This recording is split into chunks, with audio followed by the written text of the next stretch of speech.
Okay, so let me share with you all. Window, this one. Okay. Sorry, this is just not letting me go. This coughing and whatnot, and it's so hot here. I'm telling you guys, it's like yo, can't can't live almost, but preferring this way more than cold. Okay, so when you start Access, and I'm gonna basically start at the beginning now, like I did in the first lesson.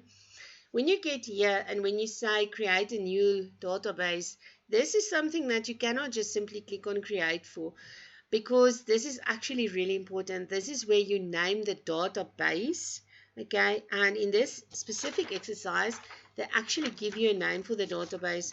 I think in the previous one, we named it question 4. So this time, they actually set 2 points aside for naming this thing.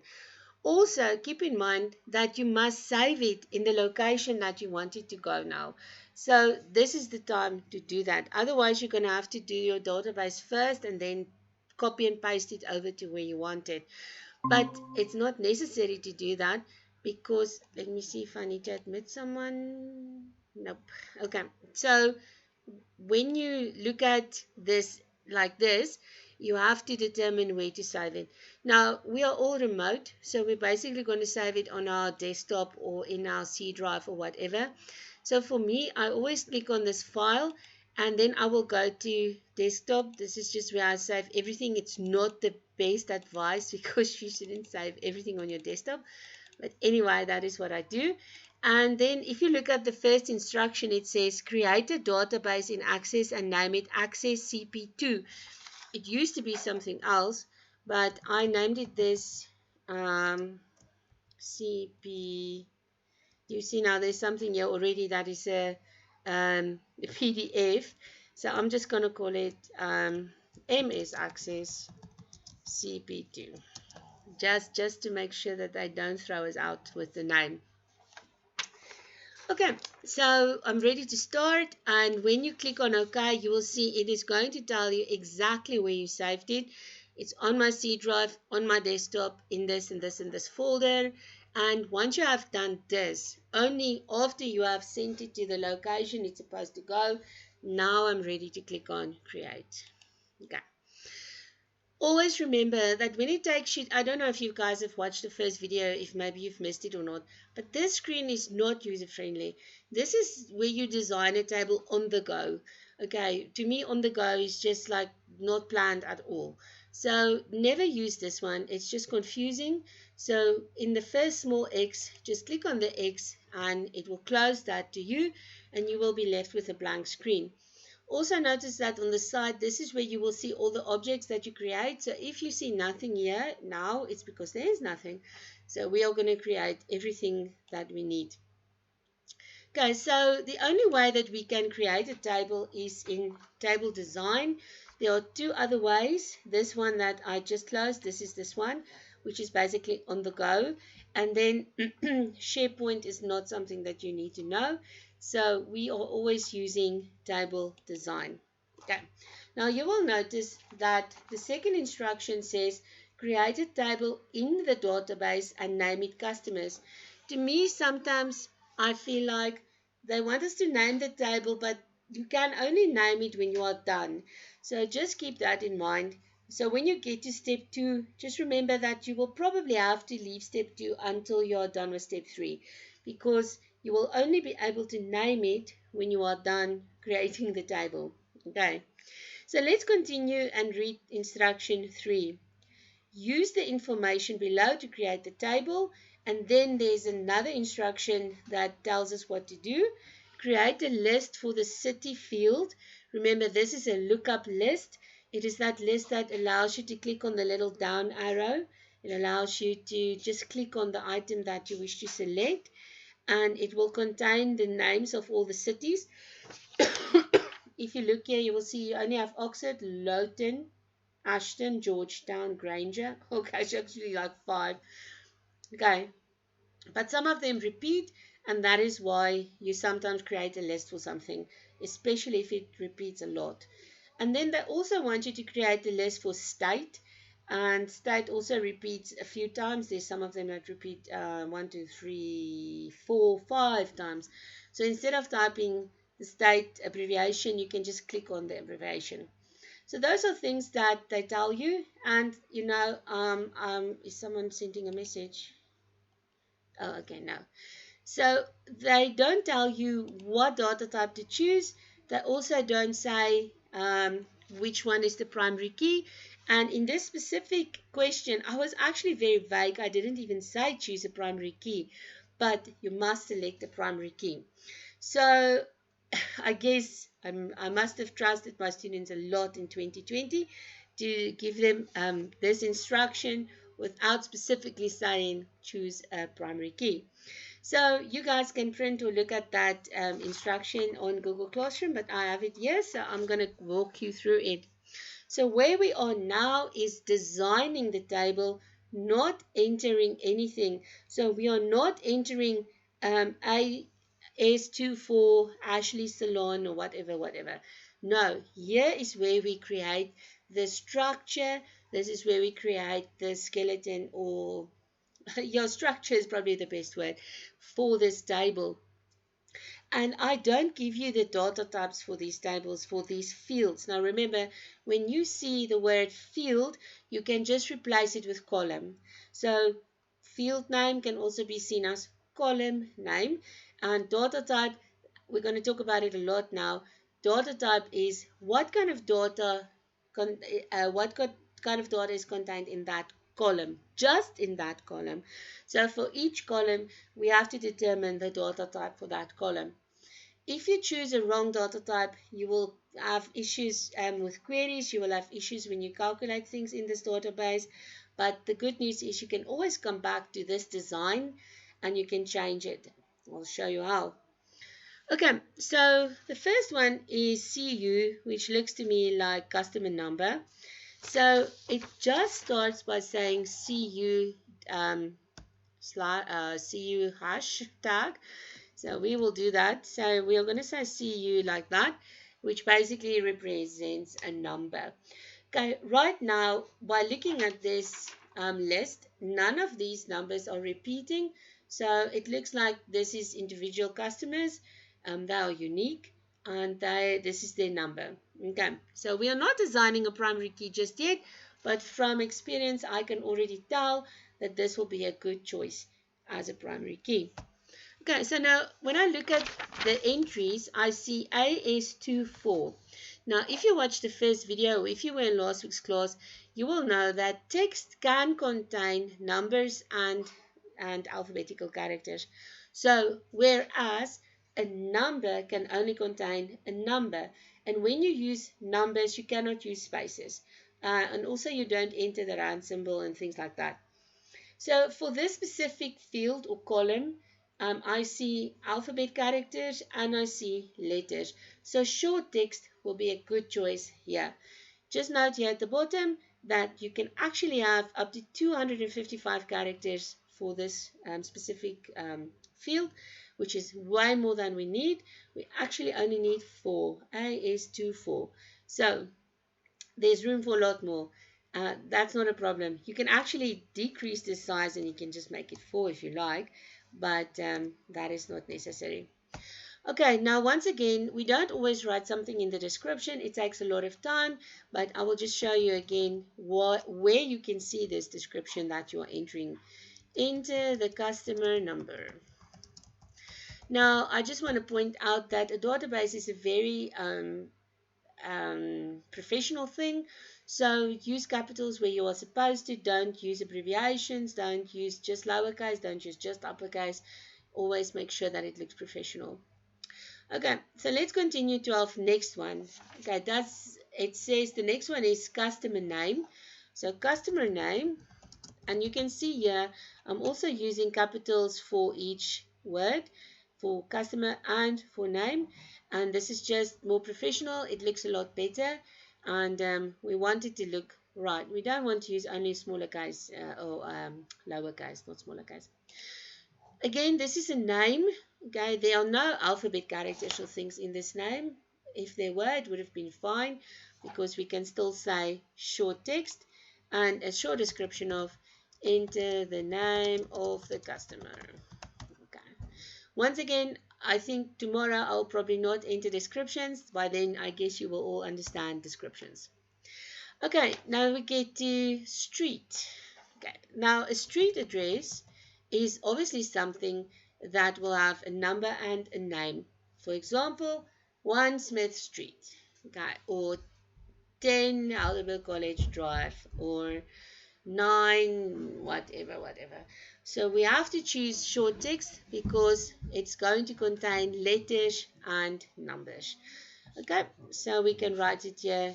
Enter the address of the customer.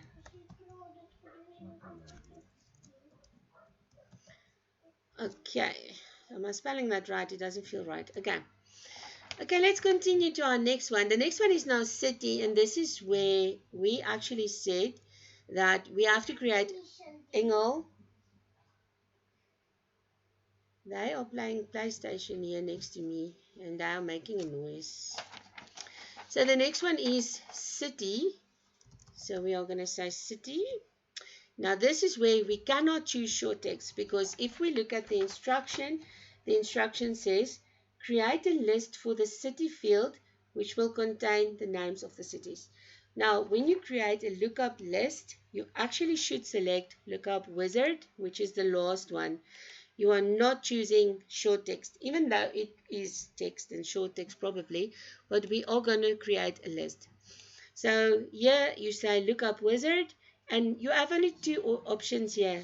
Okay, the one says I want the lookup field to get the values from another table or query, but that is not what we have at the moment. We don't have another table or another query, so we have to type the values that we want ourselves.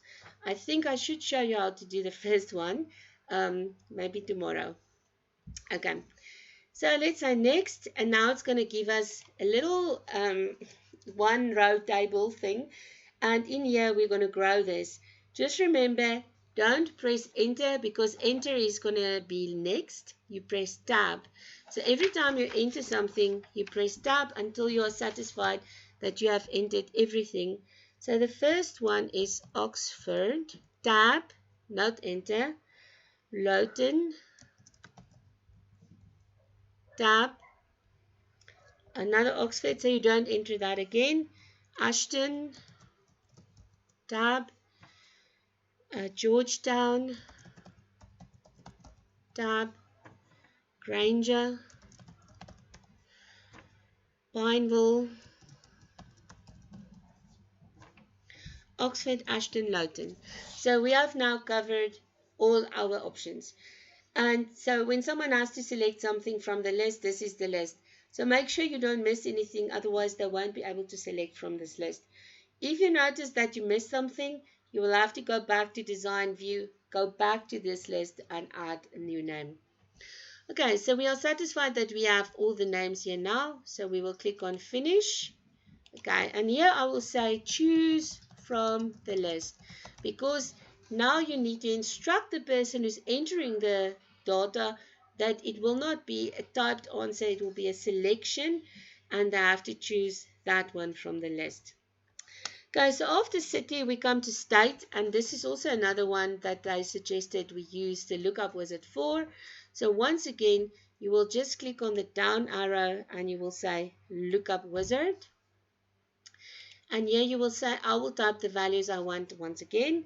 Next, and here you come to this one row, one column table, and now you just enter your values. TN, okay, VA, tab, NC, VAT, and VA.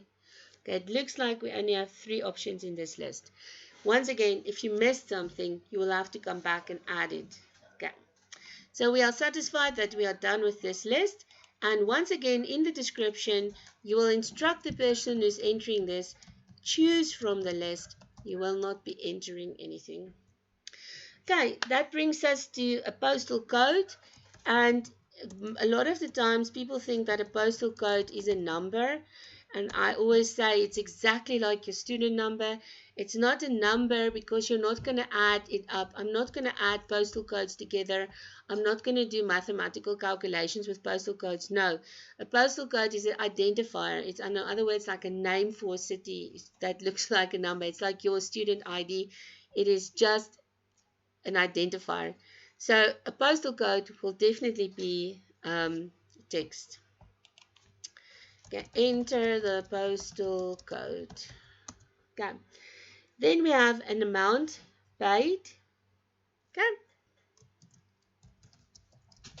now amount tells you that this is going to be a money value, and in this data type, when you click on the list, you will actually see an option here that says currency, and when you press enter, you will say currency, enter an amount.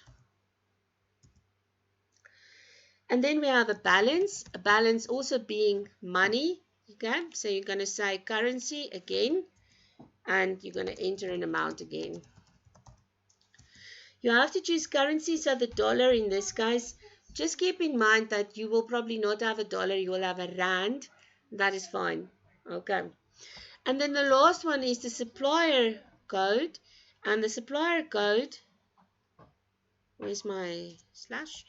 The supplier code, once again, is a short text because that is exactly as a customer ID or something like that.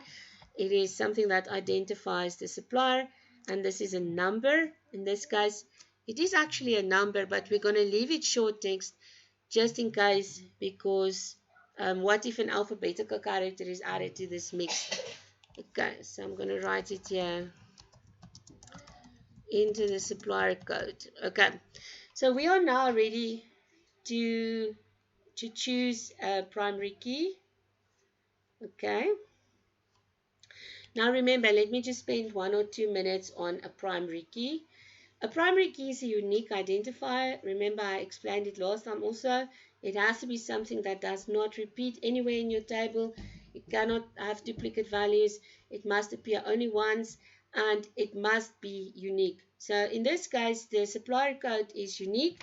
And if you look at the customer code, and if you look at the supplier code, one might think it's a good choice, but if you look down in your list, you'll see 34 comes up a few times, which means it's supplier 34 is used multiple times by different customers. So that would not have been a good choice to make.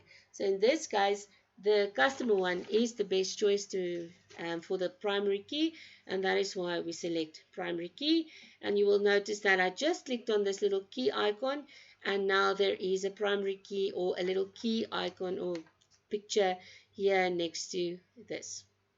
So our table is ready to be populated. Okay, when I say populated means we need to enter our values. And now I can click on the small x, and this is going to now ask me if I want to save my table. So we are now going back to step 2 where it says create a table in this database and name it customers. So only now are we ready to name our table, and we will say yes to saving it, and we will say customers. When you look on the side, you will now see there's a customers table here, and when you double click on it, you will notice that it is empty. But that is because we need to enter some values in here. Right, so I'm going to start by entering some of them. I'll probably not enter all of them because that might take a little bit of time. But as we enter all of them, our queries will also work, and will become easier for us to see that they are working. As we enter, I'm going to edit this table a little bit so that you can see how to do that.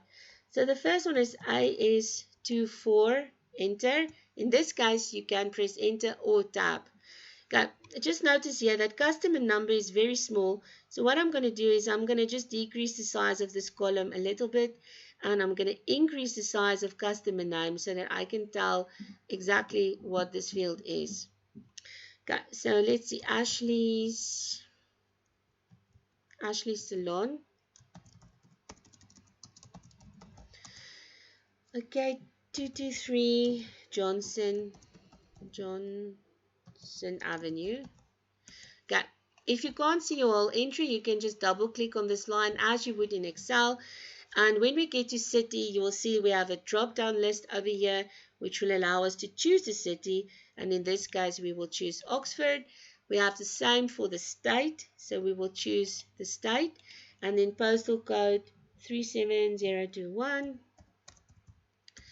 Okay, so we get to amount now. You will notice that there is a round symbol in there already. Forget that round symbol. You will just enter your value. The round symbol will be put back when you press enter. 1789.65. As you can see, I did not enter the round, but when I press enter, the round symbol will be inserted again.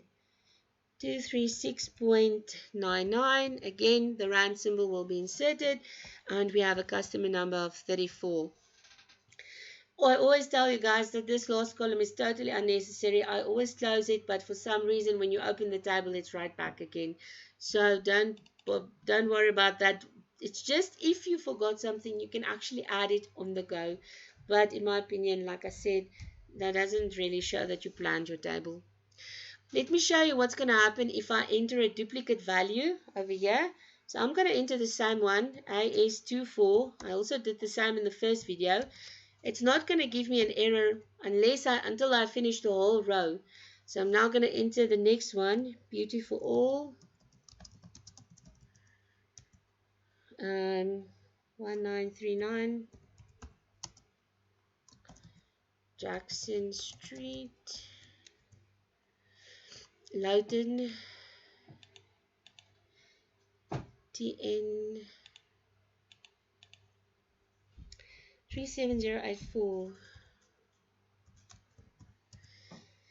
Ooh, can't see so well.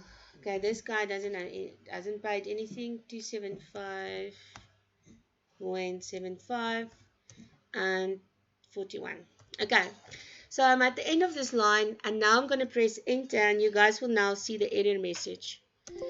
When I press enter to go to the next line or to enter my next record, it's going to give me this error message that says, the changes you requested to the table were not successful because they would create a duplicate value in the index or the primary key field. And this is exactly why you have a primary key field, so that it warns you when you are entering duplicate values.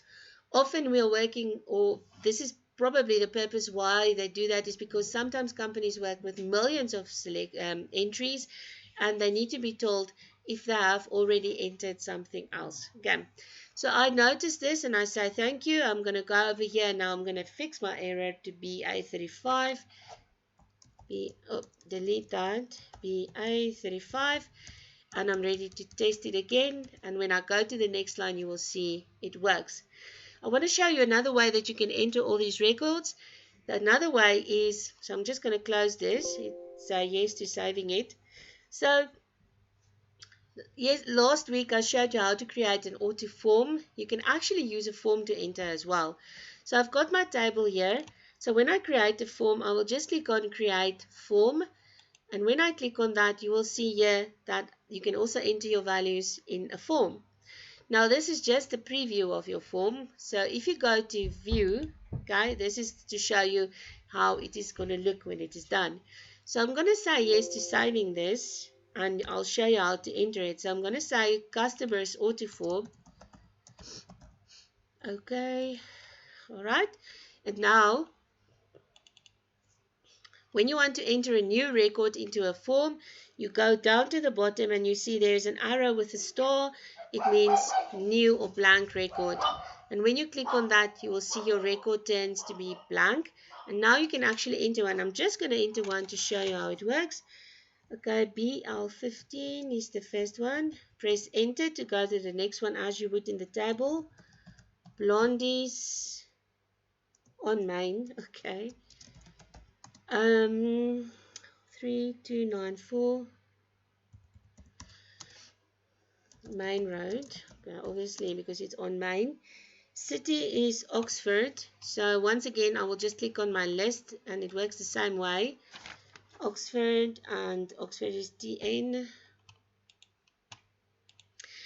The postal code 37021 and the amount paid 1350. and this one is 555.00, and the student and this ID is 39. Okay, when I press enter, it's going to go to the next record, which will be blank, and you can actually continue entering everything using your form. So let's say I want to go and check if it in fact did enter into my table. So I will just close this form, head on over to customers, and I will see Blondie's on main. Yes, it did. So you can choose if you want to use your form to enter the values, or if you wish to enter it using the table. Also notice that you can also make this table look a little bit nicer by just making a few things centered and so on. This is just a cosmetic thing, but in fact it makes it look a lot better. Okay, so I'm going to stop at 3 entries because it does take quite long to enter all the numbers. You guys, when you do the class participation, must please go ahead and do the whole thing. Otherwise, your queries are going to maybe not find all the values. So I'm going to do the queries, but I'm probably going to have to finish all the entries before before you can see the actual results. So I'm going to do the queries, and it may not give me any results if I have not entered all my records, but I will do it in the meantime, and tomorrow at 5 o'clock I will show you that the queries did work after I entered all the values. Okay, so let's continue to the first query. So we're going to continue and do a query like I showed you last time. We're going to click on Create Query Design. And since we have only one table, we can select only one table, and we will say Add. What I always do is I just create or drag this box down a little bit to show all my fields so that I don't miss anything. And if you guys didn't know, but you can actually select this and pull this up a little, and it will be a little bit closer as well, like that. So the first query says find all customers from Oxford. So first of all, they're looking for a customer. So they didn't particularly say select customer, but they want to know the customer. So I'm probably going to have to show the customer name and the customer number from Oxford. So we're looking for a city as well. And to be specific, they're looking for a specific city, and that would be Oxford. So here we're going to say Oxford. Make sure you don't make spelling mistakes here, because if you do, it's not going to be possible to find that city if you spell it differently from what you've spelled it like in your table. Okay, and then they said even more, find customers from Oxford that has paid more than 1,500 Rand. So we're also looking for amount paid. And once again, in criteria, we are looking for greater than 1,500. So you are looking at two criteria over here, specific city and an amount greater than 1,500. It looks like there is someone who has paid, so we should see some results. So I'm going to say run and see if we have something. Yes, we do. So this customer is from Oxford, and this customer paid more than 1,500 Rand. It doesn't say how to save it, but I'm going to save it like I showed you last time. Do you want to save changes? So you will just click on yes. After query 1, I will just say Oxford greater than 1,500. It's just to be more specific. So when you look at this query in a year's time, you will still know what exactly you queried. But you can also just go to the design. Look, not the form. So if I open this query here, I can just click on this pencil, ruler, and triangle, and it will take me back to my design. And you can actually make changes here as well. So if something didn't work out, just jump between view and design view. And this will allow you to make changes if something didn't work out. Okay, so our first query is done. The next query is find all customers using SR34. That is a very easy one. So we're going to go ahead, click on Query Design, add our table, drag this down. Now they are saying find all customers. So once again, I will choose the customer number and the customer name. And now they're saying using SR number 34. So of course, we have to select SR, but the criteria in this case is number 34. We are only looking for 34s. So we have already entered 134, so we should see some results. When you click on run, you will see your query is working. If you go back to design view, you can still make changes. Just notice I did not enter these quotation marks. It was entered automatically when you press enter. Doesn't matter. You can actually enter them yourself. It doesn't matter. So once again, I'm saving it. And here I will save it as query 2. And I will say SR 34. Okay, let's look at query number 3. Find all art from VA. Okay, now I'm almost certain I didn't enter anything from VA yet. So I'm going to click on query design, add my table. Find all art from VA. Okay, that is a state. Okay, so we're going to go and say customer number, customer name, state. And in state, we are looking for VA. Okay, but unfortunately, we don't have a VA yet, so this query is going to be blank. So, but it looks like it will work. So once I've entered all the values, it should be there. So I'm going to save it, and I'm going to say yes. I'm going to save it as query 3. And I'm going to just say VA. So far, we've had very easy queries tonight. Query 4, find all customers whose name starts with a C. I'm so happy we did this last week. I think I will never forget that again. Why am I opening this? So we're going to go to create, query design, add the table. Okay, we're looking for customers. So I'm just adding customer number and customer name. And here we are looking for that starts with a C. So always remember it's like C asterisk. Okay, and I don't know if we've entered anybody with a C yet. No, we haven't. So we won't even be able to tell. Okay, but it will work. Otherwise, it would have probably given us an error. So I'm going to save it and enter my rest of my values, and then you will see tomorrow we'll just test all our queries again and see that they worked. So customer starts with C. Yeah, it doesn't make sense because the word customer also starts with C, but anyway.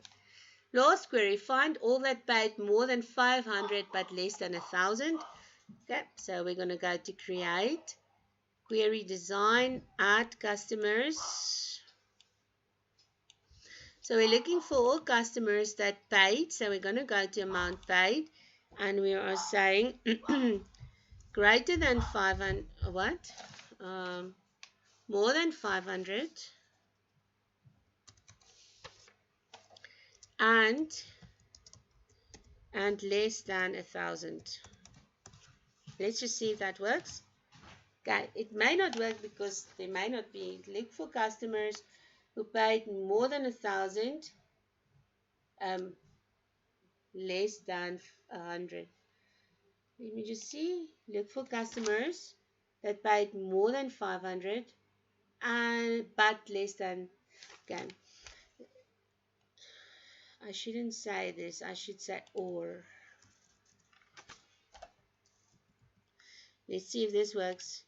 Okay, they did pay more than 1,000, but they paid. No, they paid more than. Okay, so the second part. Oh, that is because I said or. If you say or, if you say give me a pencil or a pen, I can give you either. That is true. If I have a pen, I will give it to you. So in this case, I said if I use or, it's going to be anything more than 500, but also everything less than 1,000, which is basically everything. So we have to tweak that a little and say not or, find all that paid more than 500. So it should be and. They paid more than 500, but less than 1,000 and less than 1,000.